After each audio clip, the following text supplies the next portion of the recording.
The words hit me right between the second and third course. My mother stood at the head of the table, champagne glass raised, the enormous Christmas tree behind her, twinkling like it was performing for an audience. She'd been giving her annual toast, the one she rehearsed every year in the bathroom mirror while pretending she hadn't. "To this family," she began, her voice carrying that practiced warmth she reserved for gatherings of more than 10 people. "And especially to my son Ryan, who continues to make us all so incredibly proud. Regional VP at Caldwell Pharmaceuticals at only 31. She beamed at my brother, who straightened his tie with the kind of false modesty that takes years of practice. "He's our success story," she continued. "Our proof that hard work and talent really do pay off." I took a sip of water and waited for it, the part that always came next, the quiet pivot, the careful exclusion. "And of course," she added, glancing in my direction with a smile that didn't quite reach her eyes, "we love all our children, even the ones who are still finding their path." 14 family members laughed softly, not cruelly exactly, more like the polite, uncomfortable laughter people produce when they agree with something they know they shouldn't say out loud. "My name is Megan Holloway. I'm 33 years old. I live in a 1-bedroom apartment above a dry cleaner in Fairfield, Connecticut, drive a 12-year-old Subaru with a dent in the passenger door, and according to every person sitting at this table, I am the family's gentle disappointment. The one who had potential once, the one who almost made something of herself, the one they talk about in the car ride home with voices full of concerned sighs and careful phrases like, 'She seems happy though,' which is code for, 'She has clearly given up.' What none of them knew, what I had spent the last 7 years making absolutely certain none of them could possibly know, was that the 1-bedroom apartment was a choice. The old Subaru was a prop, and the quiet, directionless woman they pitied between bites of glazed ham had built a technology company currently valued at $1.2 billion. But I'm getting ahead of myself. Ryan leaned across the table toward me, his Rolex catching the candlelight. "Meg, have you thought about what we discussed? The pharmacy tech program?"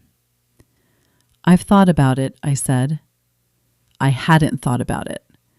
I'd been reviewing a $40 million Series D funding round at the time he'd called to suggest it, but he didn't need to know that. "It's a solid career," Mom added helpfully. "Benefits, stability, room to grow. Not everyone needs to be a CEO." She laughed at her own joke. Ryan joined her. My father, sitting quietly at the other end of the table, the way he always did, gave me a look I couldn't quite read. He was the only one who never mocked me directly. He just watched. My Aunt Karen, 3 glasses of Pinot Grigio into the evening and fully committed to saying whatever crossed her mind, leaned forward. "Megan, honey, what is it you actually do these days? I hear different things." "I work from home," I said. "Freelance consulting. Small clients. Nothing exciting." "Freelance," she repeated, making the word sound like a medical condition. "And that pays the bills?" "It keeps me comfortable," I said, which was technically accurate in the same way that saying the ocean keeps you hydrated is technically accurate. My phone vibrated in my pocket, then again, then 3 times in rapid succession. I didn't reach for it. I knew what it was. My COO, David Chen, had been texting me all day about the same thing. Tonight at 7:30 p.m., Channel 8 News was airing a feature segment, a segment that would, in approximately 22 minutes, make this the most memorable Christmas dinner the Holloway family had ever experienced.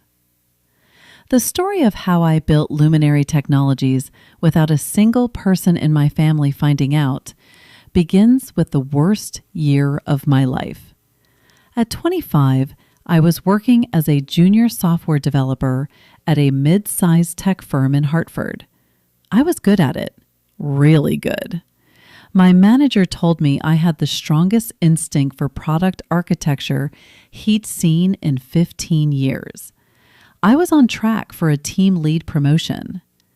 Then, the company was acquired by a larger firm, and every developer under 30 was laid off in the restructuring.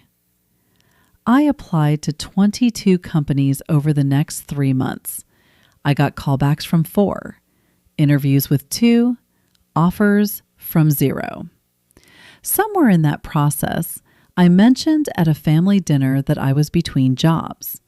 The reaction was immediate and permanent. My mother's face shifted into that expression of concerned disappointment she would wear for the next 7 years. Ryan offered to connect me with people, which meant he mentioned my name once to a friend and then forgot about it. Aunt Karen told everyone at Thanksgiving that poor Megan lost her little computer job. That was when I stopped telling them things. Not because I was ashamed, because I realized that my family's understanding of success was so narrow, so rigid, so fundamentally tied to titles and salaries and visible prestige, that anything I built outside those parameters would be invisible to them. And invisible was exactly where I wanted to be.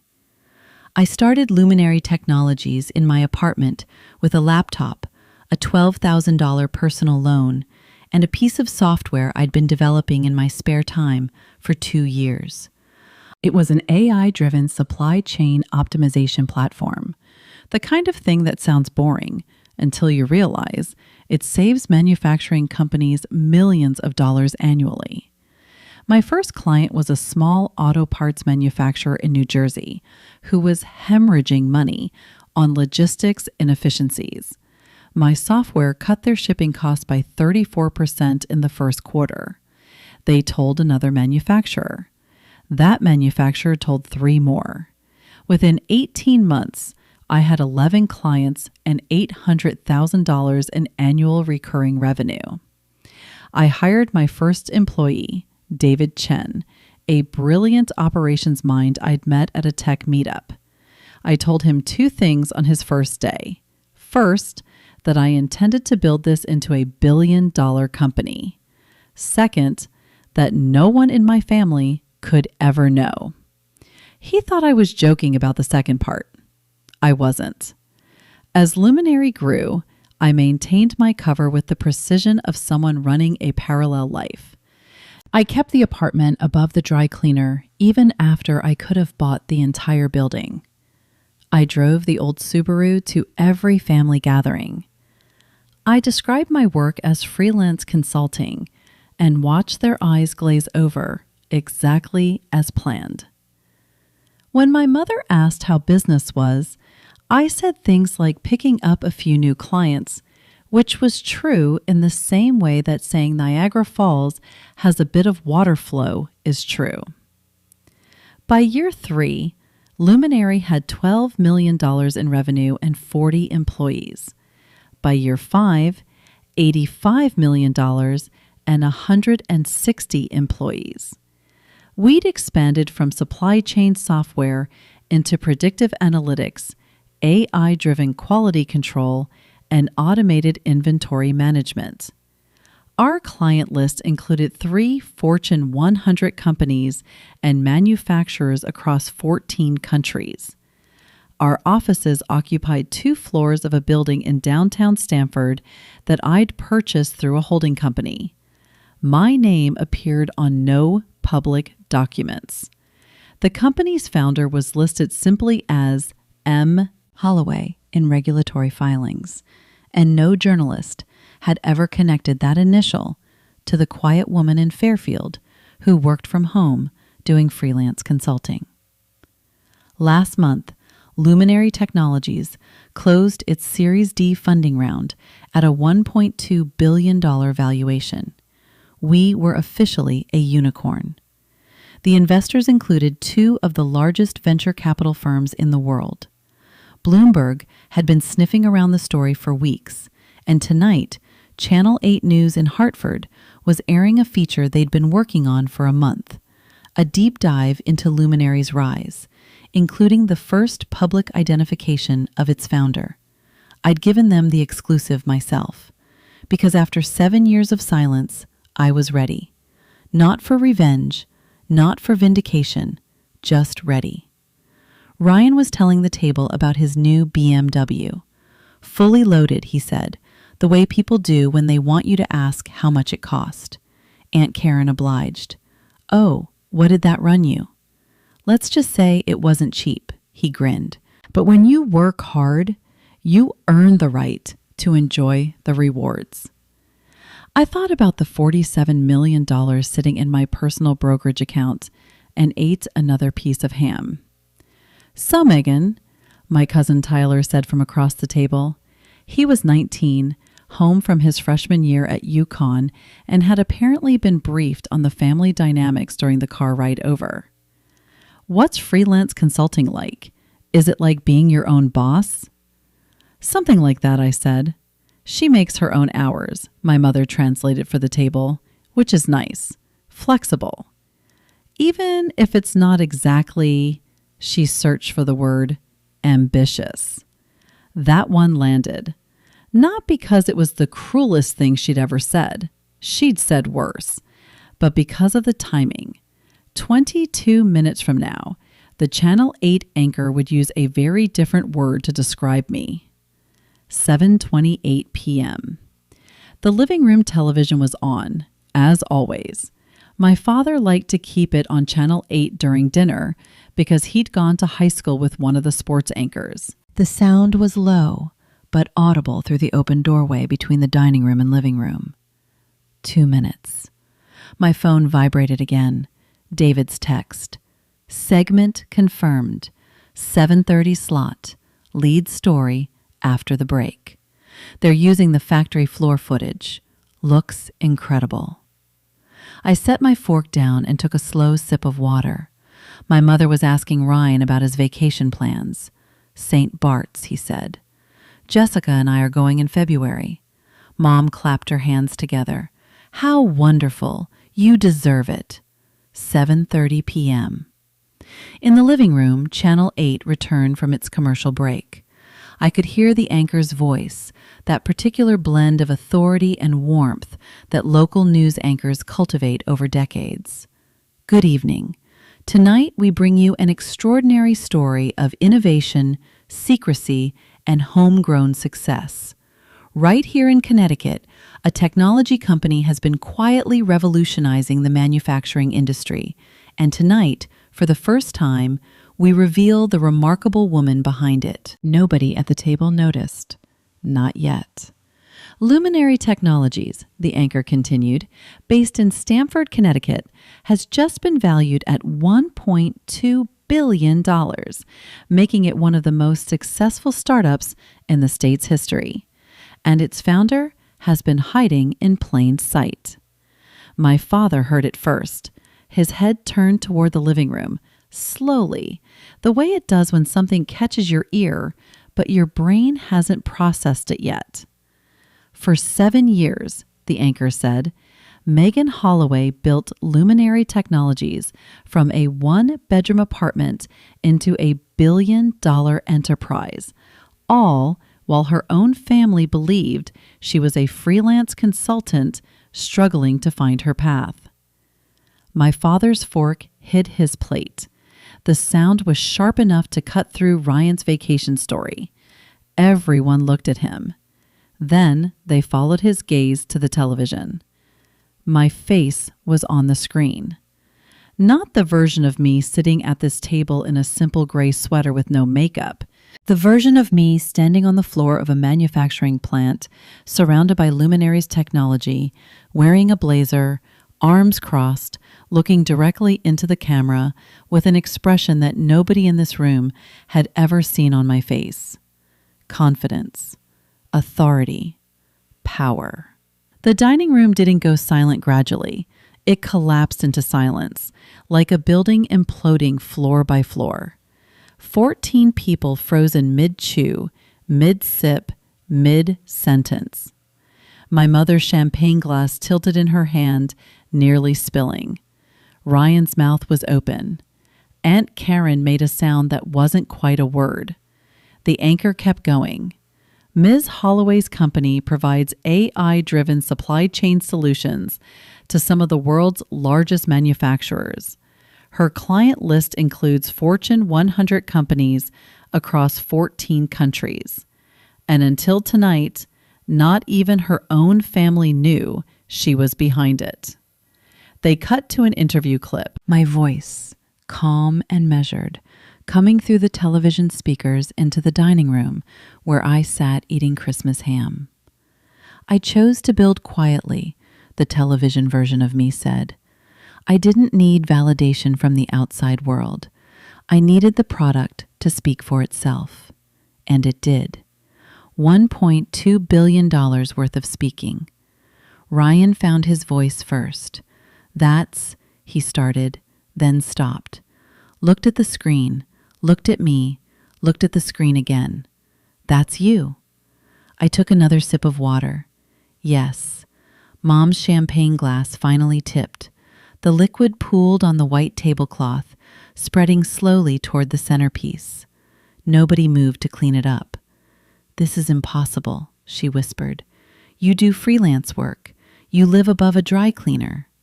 I do live above a dry cleaner, I confirmed. I also own a company with 212 employees, offices in 3 cities, and contracts with manufacturers on 4 continents. But Ryan stammered, the pharmacy tech program. I was going to help you enroll. That was kind of you, I said. Unnecessary, but kind. The news segment continued in the background. They were showing footage of Luminaries' Stanford offices now, the ones I'd never mentioned. Sleek, modern, filled with engineers and analysts working on technology that my brother couldn't begin to understand. A venture capitalist appeared on screen. Megan Holloway is one of the most impressive founders I've ever worked with, he said. She built this from nothing, with no family connections, no inherited wealth, no Silicon Valley network. Pure execution, pure vision. No family connections landed in the room like a grenade. My mother flinched. My father's expression hadn't changed since he first looked at the screen. He was studying me with something I'd never seen directed my way before. Respect. Megan, Aunt Karen said, her voice stripped of its usual performative warmth. How much is it worth? The company was valued at $1.2 billion in our last funding round, I said. My personal stake is approximately 62%. The math rippled across the room. I could see them calculating, lips moving slightly. $744 million, give or take. Ryan set down his fork very carefully, like he was afraid it might shatter. My BMW, he said quietly. I was just bragging about my BMW. You were, I agreed. It sounds like a very nice car. He looked like he might be sick. My mother stood up abruptly. Why? She demanded, and her voice cracked on the single syllable. Why would you hide this from us? From your own family? Because of what you said 20 minutes ago, I replied. She blinked. What? You called Ryan our success story, our proof that hard work pays off. Then you looked at me and said you love all your children, even the ones still finding their path. I paused. That's why. Because to you, success looks like Ryan's title and Ryan's BMW and Ryan's regional VP business card. It doesn't look like me. It never has. That's not fair, Ryan said, but there was no conviction in it. Isn't it? I looked at him. You offered me a pharmacy tech program, Ryan. You looked at your sister and saw someone who needed rescuing. Not because I gave you any reason to think that, but because the absence of visible success was enough for you to assume failure. He had nothing to say to that. My father spoke for the first time. How long? 7 years, I said. He nodded slowly, processing. And nobody knew? David Chen, my COO, knows. My investors know. My 212 employees know. Every person who bothered to look past the apartment and the old car and the freelance consulting story knew. I met his eyes. The only people who didn't know were the people who never thought to ask. The silence that followed was so complete, I could hear the television anchor transitioning to the next segment, something about holiday traffic. My phone vibrated. David again. Bloomberg picked it up. Going national. Wall Street Journal reaching out. Forbes wants a profile. Also, your Series D investors are sending champagne to the office. I typed back a quick response. Tell Bloomberg tomorrow. Tell Forbes next week.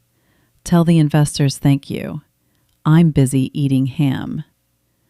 Aunt Karen was crying. Quiet tears, not dramatic ones. I didn't know if they were from shock, guilt, or the Pinot Grigio. Possibly all three. Megan, she said, every Thanksgiving, every Christmas, every birthday dinner, I asked you how work was going, and you said fine. You said fine while running a billion-dollar company. I said fine because the moment I said anything more, you would have either not believed me or tried to insert yourself into it. I looked around the table. All of you would have. Dad would have wanted to advise me.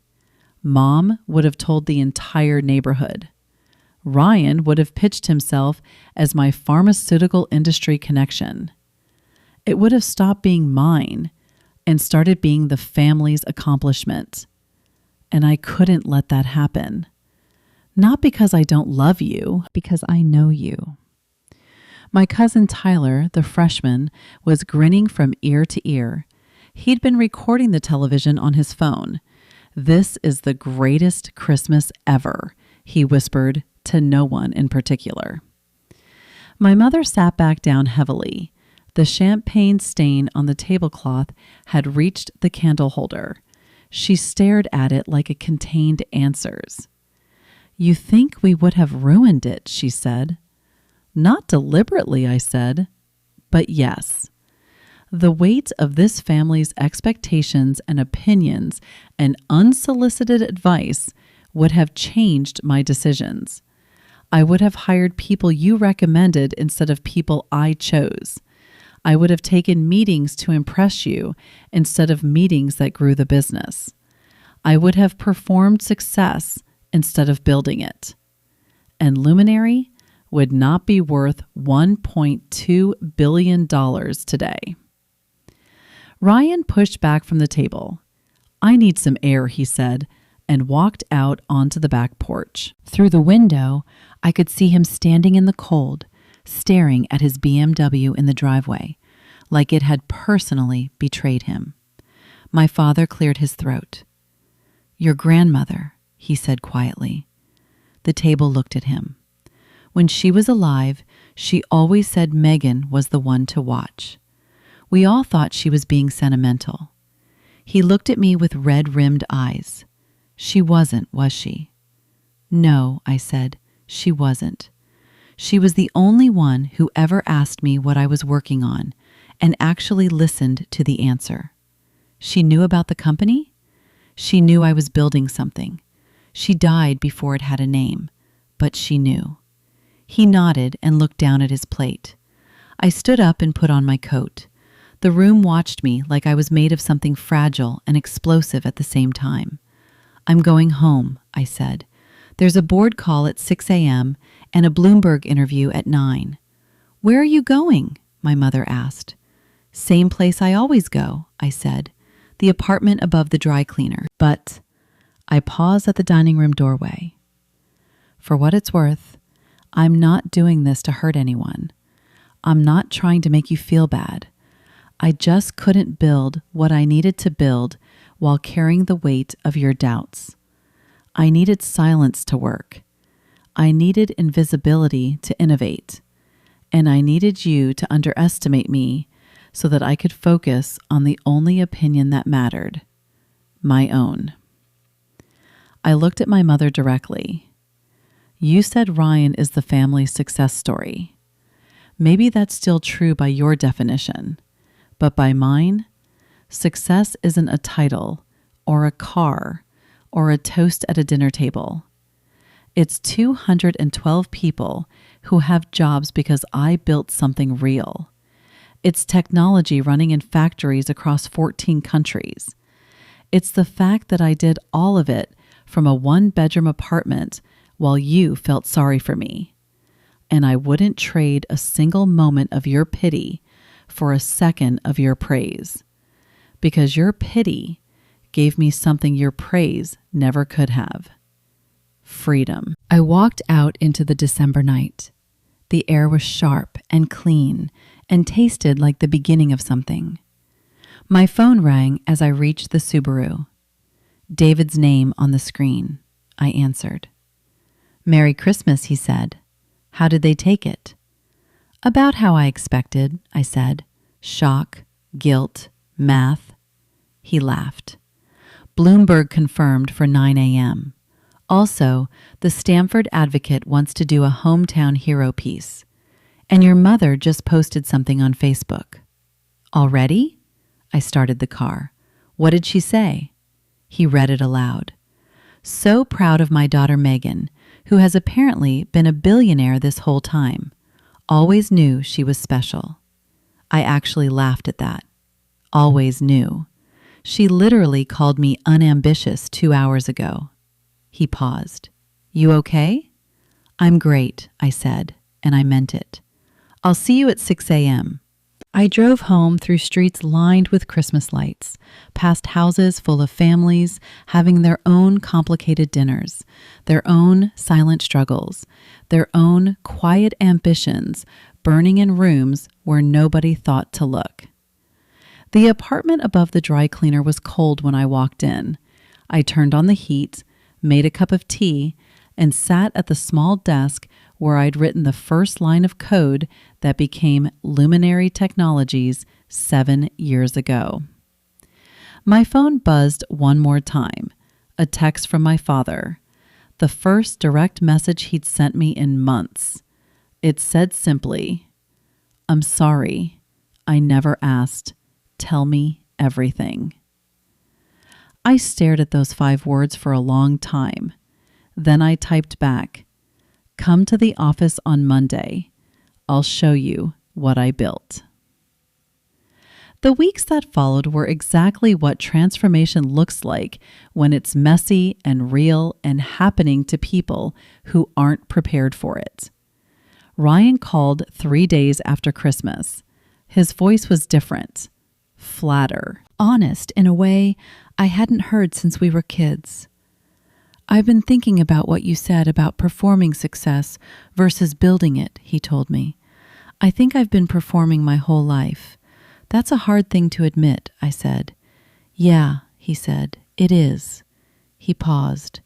"Can I see the office? Not to pitch myself, not to network. I just want to understand what you built." "I'll have David set it up," I said. "Bring questions." My mother took longer. She cycled through the stages in her own order. First came the public performance, the Facebook posts, the calls to relatives reframing the narrative as her own triumph of parenting. Then came the quiet collapse, the private phone call where she cried for 20 minutes and said, "I'm sorry," 43 times. I counted. Then Finally came the real conversation, the one where she admitted that she'd measured her children's worth by metrics she'd inherited from her own parents, metrics that had nothing to do with actual fulfillment or contribution or character. "I don't know how to be proud of something I don't understand," she said honestly. "Then learn," I told her. "That's all I'm asking." The response from the business world was immediate and overwhelming. Within a week, Luminary's inbound client inquiries tripled. 2 Fortune 50 companies that had been in preliminary discussions accelerated their contracts. The Series D investors released a public statement calling Luminary the most compelling growth story in enterprise technology. Our stock options program meant that every employee who'd been with us from the early days was now sitting on life-changing wealth. David called me at midnight 3 days after the broadcast. "We just got an acquisition inquiry," he said, "from Meridian Systems. They're offering $2.8 billion. I was sitting in my apartment eating leftover Christmas ham from a container. "How much of the company do they want?" "All of it," he said. I took a bite of ham. "No." "That was the fastest you've ever made a $2.8 billion decision." "That's because it wasn't a difficult one," I said. "We're not selling. We're building." 3 months after the broadcast, Luminary Technologies was featured on the cover of a major business magazine. The headline called it the most impressive stealth startup in American history. The photo showed me standing in our Stamford office, surrounded by my team, wearing the same simple clothes I'd always worn. No designer labels, no performance of wealth. Just the quiet confidence of someone who'd built something real while the world looked the other way. My father came to the office that Monday as promised. He spent 4 hours walking through every department, asking questions, listening to engineers explain technology he'd never heard of. At the end of the tour, he stood in my corner office, looking out at the Stamford skyline. "I wasted so many years," he said softly, "worrying about the wrong child." "You didn't waste them," I said. "You just looked in the wrong direction." He turned to me. "Your grandmother was right. You were always the one to watch." I smiled. She usually was. That evening, I drove back to my apartment above the dry cleaner. I still live there. I probably always would, at least for a while. Not because I couldn't afford to leave, but because that apartment was where everything started, where I'd written the first line of code at 2 a.m., eaten ramen at my desk, fallen asleep on the keyboard, and woken up to investor emails that would change my life. Some people need a corner office to feel successful. I just needed a quiet room and the freedom to work without anyone telling me I couldn't. My phone buzzed one last time that night. A text from my cousin Tyler, the 19-year-old who'd called it the greatest Christmas ever. "Aunt Megan, I'm switching my major to computer science. Can you teach me what you know?" I typed back, "Come to the office this summer. I'll put you to work." Because that's what success actually looks like. Not the toast at the dinner table, not the car in the driveway, not the title on the business card. It's the moment someone sees what you built and decides to build something of their own. It's the quiet ripple that starts in a 1-bedroom apartment and spreads until it changes everything it touches. And sometimes the most powerful thing you can do is sit at a table full of people who've written you off, eat your ham, sip your water, and wait for the television to tell them what you've known all along. That the person they pitied was the person they should have been watching. And that the greatest success stories aren't the ones announced at dinner parties.